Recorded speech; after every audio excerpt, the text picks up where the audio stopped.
The UK and the EU must strike a post-Brexit deal by the end of the year, Germany has warned. Germany's ambassador to the EU Michael Klaas said Britain and Brussels have made no real progress in negotiations. He insisted the two sides must reach an agreement as he admitted Boris Johnson is unlikely to extend the end of 2020 deadline. Speaking at an event organised by the European Policy Centre think tank, Mr. Klaas said, "This is a must-do. We work under the assumption the UK is not going to ask for an extension. That means a deal needs to be struck in the next 6 months." Germany's ambassador to the EU added that the UK needs to take a more realistic approach to trade talks. He said, "Is a deal possible?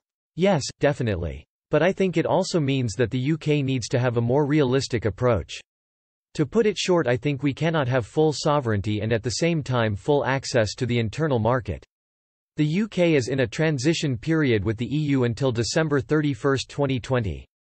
Mr. Johnson has repeatedly insisted he will not push back the deadline despite claims the timeframe is too tight. The fourth round of trade talks led by the Prime Minister's Europe advisor David Frost and the EU's chief negotiator Michel Barnier are taking place this week. Negotiations have been continuing remotely during the coronavirus pandemic. Progress needs to be made ahead of a high-level summit later this month between Mr. Johnson and President of the European Commission Ursula von der Leyen.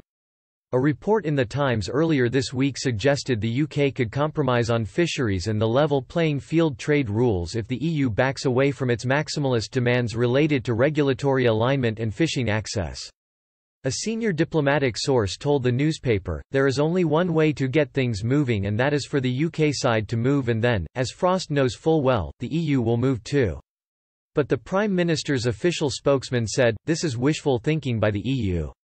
We have always been clear there is no question of splitting the difference on level playing field and fish. We are not compromising on those because our position on these is fundamental to an independent country. Any agreement has to deal with this reality." The spokesman said there had to be a balanced solution which reflects the political reality on both sides. He added, "What we cannot do is agree to any EU demands for us to give up our rights as an independent state.